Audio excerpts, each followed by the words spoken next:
Usually when you expose a conspiracy, the first thing the enemy do is question your mental state. They try to say that the victim is mentally ill. We saw that really many times where they come out and say his testimony is impeachable, his testimony is not accurate, his testimony is questionable because of his mental capacity or mental state. In 1999, I had a fight with a gang member, a former gang member that I thought was affiliated with this case, and that lived in the same apartment building I lived in. And for no reason at all, my public defender asked that I have a mental psychiatric evaluation. And mental health court issued a court order stating that I was competent to stand trial. That court order was never acknowledged by my public defender.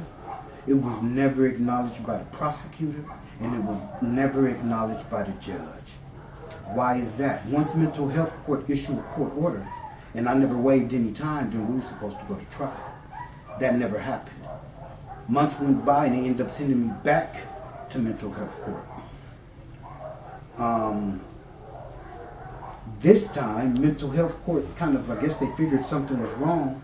So this time when another doctor was evaluating me, first I think it was my public defender doctor evaluating me. Now it's a court-appointed doctor evaluating me.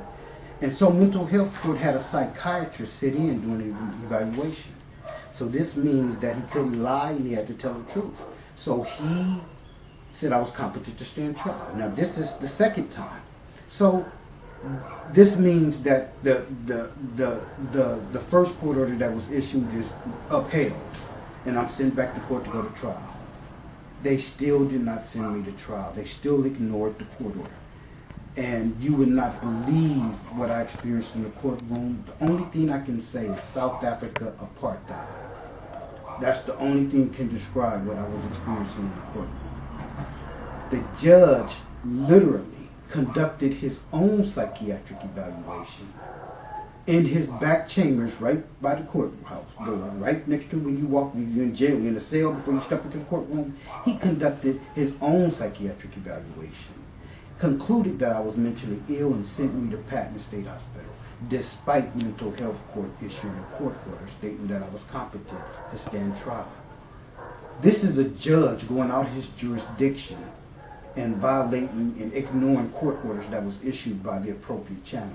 Why did they do that? Because they want to say that I'm mentally ill.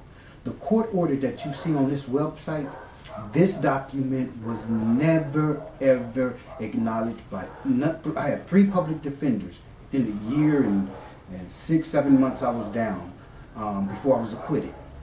And none of them acknowledged the court. Even after I went to mental health court, they was threatening to send, even after I went to Patton for an evaluation and they said I was competent to stand trial, they even tried to send me back until I brought to the attention to the pretrial judge that I already did that. She said, do you have the court order? I said, yes, my attorney have it. And then my attorney started looking through her documents and couldn't find it. But yet, before we went into the courtroom, she told me she had it. So this document was never acknowledged. And so this is what they do when they're going to try to question my mental capacity. They did the same thing in Ron Brown case when the pathologist said he had a bullet in his head, and Clinton ordered that he go up under psychiatric evaluation. Why did they murder Ron Brown? Because he did not like what Clinton did in my case.